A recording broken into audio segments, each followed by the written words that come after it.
Une anthologie des lectures des paroles de Dieu Tout-Puissant.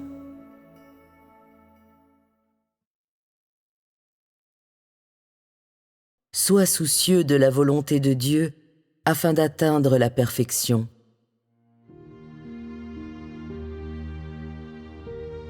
Plus tu seras soucieux de la volonté de Dieu, plus ton fardeau sera lourd.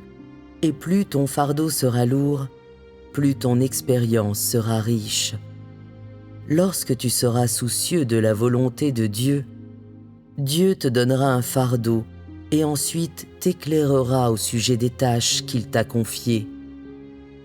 Après que Dieu t'aura donné ce fardeau, lorsque tu mangeras et boiras les paroles de Dieu, tu prêteras attention à toutes les vérités relatives à ton fardeau. Si ce fardeau se rapporte aux conditions de la vie de tes frères et sœurs, c'est un fardeau que Dieu t'a confié, et alors, tes prières quotidiennes incluront également ce fardeau. Ce que Dieu fait t'a maintenant été confié, et tu es prêt à accomplir ce que Dieu veut faire. C'est ce que signifie prendre le fardeau de Dieu comme le tien propre. À ce stade, ta façon de manger et de boire les paroles de Dieu se concentrera sur ce genre de questions, et tu te demanderas « Comment vais-je résoudre ces problèmes ? Comment puis-je permettre à mes frères et sœurs d'acquérir la libération et de trouver leur joie spirituelle ?» Quand tu échanges, tu te concentreras aussi sur la résolution de ces problèmes. Tu te concentreras à manger et à boire des paroles qui se rapportent à ces problèmes lorsque tu manges et bois les paroles de Dieu. Tu porteras aussi un fardeau lorsque tu manges et bois les paroles de Dieu. Une fois que tu comprendras les exigences de Dieu, tu seras plus au clair quant au chemin à emprunter. Ton fardeau a généré cet éclairage et cette illumination du Saint-Esprit, et c'est aussi Dieu t'offrant sa conduite. Pourquoi est-ce que je dis cela ? Si tu ne portes aucun fardeau, alors tu ne seras pas attentif quand tu manges et bois les paroles de Dieu. Lorsque tu manges et bois les paroles de Dieu tout en portant un fardeau, tu peux en saisir l'essence, découvrir ton chemin et être soucieux de la volonté de Dieu. Par conséquent, dans tes prières, tu devrais souhaiter que Dieu place plus de fardeau sur toi et te confie des tâches encore plus grandes, afin que tu sois plus à même de trouver devant toi un chemin de pratique, que tu deviennes plus efficace en mangeant et en buvant les paroles de Dieu, que tu sois en mesure de saisir l'essence de ces paroles et que tu sois plus capable d'être ému par le Saint-Esprit. Manger et boire les paroles de Dieu, prier, accepter le fardeau de Dieu et les tâches qu'il te confie, tout cela a pour but d'ouvrir un chemin devant toi. Plus le fardeau de ce que Dieu te confie est lourd, plus il te sera facile d'être rendu parfait par lui. Certains ne sont pas prêts à s'accorder avec les autres en servant Dieu, même quand ils y sont invités. Ce sont des gens paresseux qui ne veulent que se complaire dans le confort. Plus on te demandera de servir en t'accordant avec les autres, plus tu acquerras de l'expérience. Parce que tu as plus de fardeau et plus d'expérience, tu auras plus de chances d'être rendu parfait. Par conséquent, si tu peux servir Dieu sincèrement, tu seras soucieux du fardeau de Dieu, et ainsi, tu auras plus de chances d'être rendu parfait par Dieu. Un tel groupe d'hommes est perfectionné en ce moment.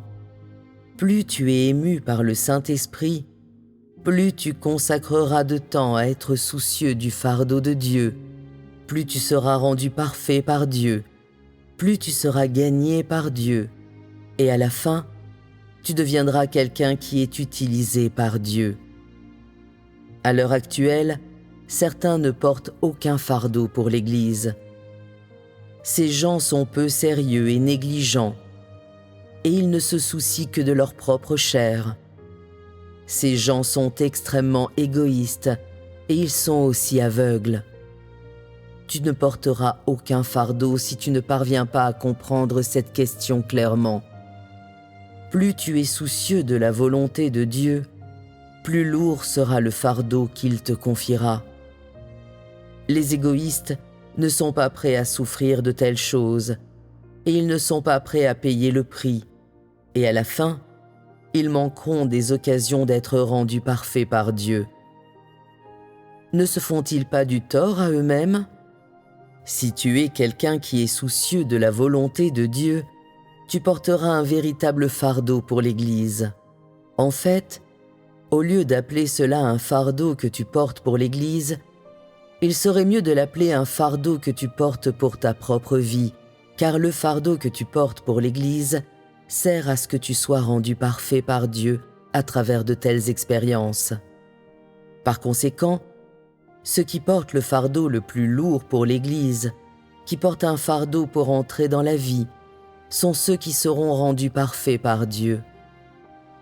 As-tu clairement vu cela?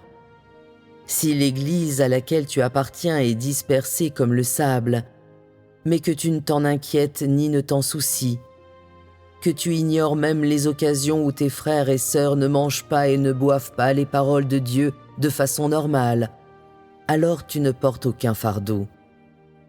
De tels hommes ne sont pas du genre à plaire à Dieu. Les hommes qui plaisent à Dieu ont faim et soif de justice, et ils sont soucieux de la volonté de Dieu. Donc, vous devriez être soucieux du fardeau de Dieu, ici et maintenant. Tu ne devrais pas attendre que Dieu révèle son juste tempérament à toute l'humanité avant de devenir soucieux du fardeau de Dieu. Ne serait-il pas trop tard à ce moment-là? La bonne occasion pour être rendu parfait par Dieu, c'est maintenant. Si tu laisses cette occasion te glisser entre les doigts, tu le regretteras toute ta vie, tout comme Moïse n'a pas pu entrer dans le beau pays de Canaan et l'a regretté le reste de sa vie, mourant de remords. Une fois que le tempérament juste de Dieu aura été révélé à tout le monde, tu seras plein de regrets. Même si Dieu ne te châtie pas, tu te châtieras toi-même à cause de tes propres remords. Certains n'en sont pas convaincus, mais si tu ne le crois pas, attends un peu et tu verras. Certaines personnes n'ont d'autre but que l'accomplissement de ces paroles. Es-tu prêt à te sacrifier pour ces paroles? Si tu ne cherches pas les occasions d'être rendu parfait par Dieu, et si tu ne luttes pas pour être en avance sur les autres dans ta recherche de la perfection, alors tu seras finalement accablé de remords. C'est maintenant la meilleure occasion d'être rendu parfait. Maintenant, c'est un très bon moment. Si tu ne cherches pas sincèrement à être rendu parfait par Dieu, une fois que son œuvre sera terminée, il sera trop tard. Tu auras manqué l'occasion. Peu importe la profondeur de tes aspirations, si Dieu a cessé d'accomplir une œuvre, quel que soit l'effort que tu y mets, tu ne seras jamais en mesure d'atteindre la perfection. Tu dois saisir cette occasion et coopérer tandis que le Saint-Esprit œuvre avec puissance. Si tu manques cette occasion, on ne t'en donnera pas une autre, peu importe tes efforts. Certains d'entre vous s'écrient « Dieu, je suis prêt à être soucieux de ton fardeau. Je suis prêt à accomplir ta volonté. » Cependant, tu n'as aucun chemin sur lequel pratiquer, donc tes fardeaux ne dureront pas. S'il y a une voie devant toi, tu acquerras de l'expérience un pas à la fois, et ton expérience sera structurée et organisée. Après qu'un fardeau a été réalisé, un autre t'est confié. Grâce à l'approfondissement de ton expérience de vie, tes fardeaux s'approfondissent aussi. Certaines personnes ne portent un fardeau que lorsqu'elles sont touchées par le Saint-Esprit, et après un certain temps, elles ne portent plus aucun fardeau quand il n'y a aucune voie à pratiquer. Ton fardeau ne peut pas apparaître simplement en mangeant et buvant les paroles de Dieu. En comprenant beaucoup de vérités, tu apprendras à discerner à résoudre des problèmes par l'utilisation de la vérité, et tu auras une compréhension plus précise des paroles de Dieu et de la volonté de Dieu. Avec ces choses, tu engendreras des fardeaux à porter, et alors seulement, tu seras en mesure d'accomplir un bon travail. Si tu portes un fardeau, mais que tu n'as pas une compréhension claire de la vérité, cela n'ira pas non plus. Tu dois faire l'expérience des paroles de Dieu personnellement et savoir comment les mettre en pratique. C'est seulement après être d'abord entré toi-même dans la réalité que tu pourras soutenir les autres, diriger les autres et être rendu parfait par Dieu. Il est écrit dans Le Chemin 4 que vous êtes tous le peuple du royaume prédestiné par Dieu avant les âges, et cela ne peut être enlevé par personne. Cet écrit affirme aussi que Dieu souhaite que tous soient utilisés et rendus parfaits par Dieu, qu'il exige d'eux qu'ils se présentent comme son peuple, et que ce n'est qu'en devenant le peuple de Dieu qu'ils accompliront sa volonté. Vous avez échangé sur cette question à ce moment-là, communiquant sur le chemin d'entrée en fonction des normes pour le peuple de Dieu. Donc, l'œuvre accomplie par le Saint-Esprit pendant cette période était de faire passer tous les hommes de leur condition négative à une condition positive. Pendant ce temps, la tendance de l'œuvre du Saint-Esprit était de faire en sorte que tous profitent des paroles de Dieu en tant que peuple de Dieu, et de permettre à chacun d'entre vous de comprendre clairement que vous êtes le peuple de Dieu tel que prédestiné avant les âges, et Satan ne peut pas vous prendre. C'est pourquoi vous avez tous prié. « Dieu, je suis prêt à être un membre de ton peuple parce que tu nous as prédestinés avant les âges, parce que tu nous as accordé ce statut. Nous sommes prêts à te satisfaire dans ce statut. » Lorsque tu priais de cette manière, tu étais touché par le Saint-Esprit, et c'était la manière habituelle d'œuvrer du Saint-Esprit. Durant ce temps, vous devriez prier et vous entraîner à apaiser votre cœur devant Dieu, afin de poursuivre la vie et de chercher l'entrée dans l'enseignement du royaume. C'est la première étape. À l'heure actuelle, l'œuvre de Dieu est d'amener tous les hommes à entrer sur la bonne voie, à avoir une vie spirituelle normale et de vraies expériences, à être touchés par le Saint-Esprit et, se basant sur cette fondation, à accepter les commissions de Dieu. Entrer dans l'enseignement du royaume a pour but de laisser chacune de vos paroles, chacun de vos actes, chacune de vos pensées et chacune de vos idées entrer dans les paroles de Dieu, de vous permettre d'être plus souvent touchés par Dieu et ainsi d'avoir un cœur d'amour pour Dieu, de vous amener à porter davantage du fardeau de la volonté de Dieu, afin que tous soient sur la voie du perfectionnement par Dieu, afin que tous soient sur la bonne voie. Une fois que tu es sur cette voie du perfectionnement par Dieu, alors tu es sur la bonne voie. Une fois que tes pensées et tes idées, ainsi que tes intentions erronées, peuvent être corrigées, une fois que tu peux changer ta préoccupation pour la chair en préoccupation pour la volonté de Dieu, et lorsque tes intentions erronées se présentent, tu es capable de ne pas te laisser distraire par ces intentions, agissant plutôt selon la volonté de Dieu. Si tu es capable de réaliser une telle transformation, alors tu es sur la bonne voie en ce qui concerne l'expérience de vie. Quand tes pratiques de prière seront sur la bonne voie, tu seras touché par le Saint-Esprit dans tes prières. Chaque fois que tu pries, tu seras touché par le Saint-Esprit. Chaque fois que tu pries, tu seras en mesure d'apaiser ton cœur devant Dieu. Chaque fois que tu manges et bois un passage de la parole de Dieu, si tu es capable de saisir l'œuvre qu'il accomplit à l'heure actuelle et que tu peux apprendre à prier, à coopérer et à obtenir l'entrée, c'est alors seulement que tu obtiendras des résultats quand tu manges et bois les paroles de Dieu.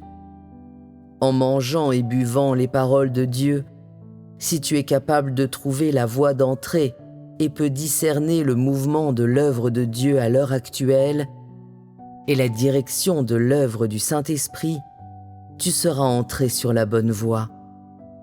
Si tu n'as pas saisi les points clés quand tu manges et bois les paroles de Dieu, et qu'ensuite tu ne parviens toujours pas à trouver une voie de pratique, cela montrera que tu ne sais toujours pas comment bien manger et boire les paroles de Dieu, que tu n'as pas découvert la méthode ni le principe pour le faire. Si tu n'as pas saisi l'œuvre accomplie par Dieu à l'heure actuelle, tu seras incapable d'accepter les tâches qu'il voudrait te confier. Les hommes doivent justement entrer dans l'œuvre que Dieu accomplit maintenant et la comprendre. Comprenez-vous ces choses? Si tu manges et bois effectivement les paroles de Dieu, que ta vie spirituelle devient normale et que, quelles que soient les épreuves que tu devras peut-être affronter, les malaises physiques que tu devras peut-être supporter, l'aliénation des frères et sœurs ou les difficultés dans ta famille dont tu feras peut-être l'expérience, tu es capable de manger et de boire les paroles de Dieu normalement, de prier normalement et de continuer ta vie dans l'Église d'une manière normale. Si tu peux réussir tout cela, cela montrera que tu es maintenant sur la bonne voie. Certains sont trop fragiles et manquent de persévérance. Devant un petit obstacle, ils se lamentent et deviennent négatifs. La recherche de la vérité exige persévérance et détermination.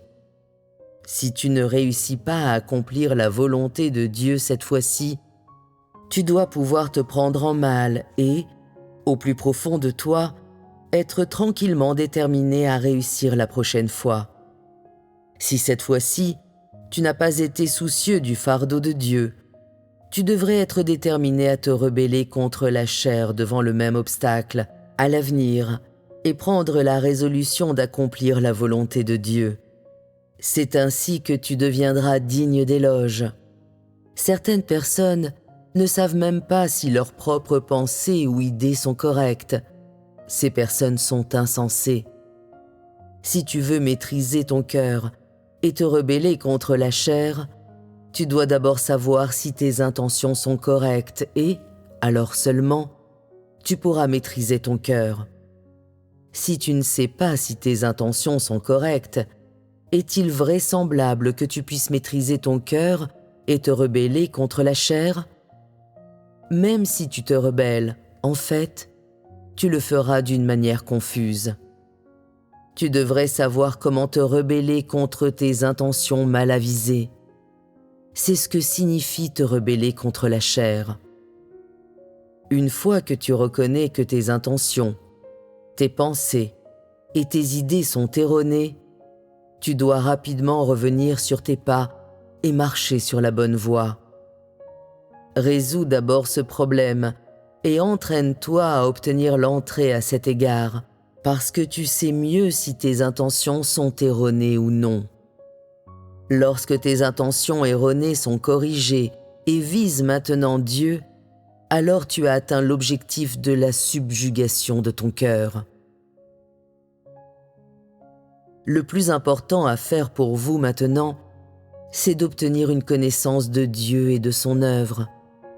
Tu dois aussi savoir comment le Saint-Esprit accomplit son œuvre dans l'humanité. Ces actions sont essentielles pour entrer dans la bonne voie. Ce sera plus facile pour toi d'y arriver une fois que tu auras compris ce point capital. Tu crois en Dieu et tu connais Dieu, ce qui montre que ta foi en Dieu est authentique. Si tu continues à acquérir de l'expérience, mais que tu restes finalement incapable de connaître Dieu, alors tu es sûrement quelqu'un qui résiste à Dieu. Ceux qui ne croient qu'en Jésus-Christ, sans croire également au Dieu incarné d'aujourd'hui, sont tous condamnés. Ce sont tous des pharisiens des derniers jours, car ils ne reconnaissent pas le Dieu d'aujourd'hui. Ils sont tous opposés à Dieu. Peu importe à quel point ils sont dévoués dans leur adoration pour Jésus, tout sera en vain. Dieu ne les louera pas. Tous ceux qui agitent un panneau affirmant qu'ils croient en Dieu, mais n'ont pas une véritable connaissance de Dieu dans leur cœur, sont des hypocrites. Pour chercher à être rendu parfait par Dieu, il faut d'abord comprendre ce que signifie être rendu parfait par Dieu, ainsi que les conditions qu'il faut remplir pour être rendu parfait. Une fois qu'une bonne compréhension de ces questions est acquise, il faut chercher un chemin de pratique. Il faut posséder une certaine qualité pour être rendu parfait. Beaucoup de gens ne possèdent pas le calibre nécessaire inné, ce qui les oblige à payer un prix et à travailler dur personnellement. Pire est ta qualité, plus tu dois fournir un effort personnel. Plus ta compréhension des paroles de Dieu est grande et plus tu les mets en pratique, plus vite tu peux entrer sur le chemin de la perfection. Par la prière, tu peux être perfectionné dans le domaine de la prière. Tu peux aussi être perfectionné en mangeant et en buvant les paroles de Dieu, en comprenant leur essence et en vivant leur réalité.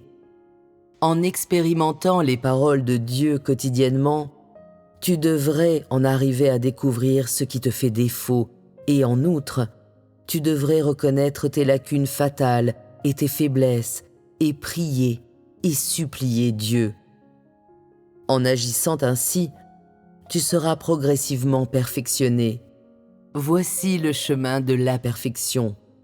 Prier, manger et boire les paroles de Dieu, comprendre l'essence des paroles de Dieu, obtenir l'entrée dans l'expérience des paroles de Dieu, découvrir ce qui te fait défaut, se soumettre à l'œuvre de Dieu, être soucieux du fardeau de Dieu et abandonner la chair par ton amour pour Dieu et échanger fréquemment avec tes frères et sœurs, ce qui peut enrichir tes expériences. Que ce soit la vie de la communauté ou ta vie personnelle, que ce soit de grands ou de petits rassemblements, tout peut te permettre d'acquérir de l'expérience et de recevoir de l'entraînement, de sorte que ton cœur puisse être en paix devant Dieu et retourner vers lui. Tout cela fait partie du processus de perfectionnement. Expérimenter les paroles de Dieu, telles que mentionnées plus tôt, signifie être capable de vraiment les goûter et te permettre de les manifester afin que tu acquières une plus grande foi en Dieu et un plus grand amour pour lui. De cette manière, tu perdras progressivement ton tempérament satanique corrompu, te débarrasseras progressivement de tes motivations inappropriées et vivras la ressemblance d'une personne normale. Plus ton amour pour Dieu en toi est grand, c'est-à-dire plus tu as été perfectionné par Dieu, moins la corruption de Satan te possédera. Grâce à tes expériences concrètes, tu entreras progressivement sur le chemin de la perfection. Et donc, si tu veux être perfectionné, il importe particulièrement que tu sois soucieux de la volonté de Dieu et que tu fasses l'expérience de ses paroles.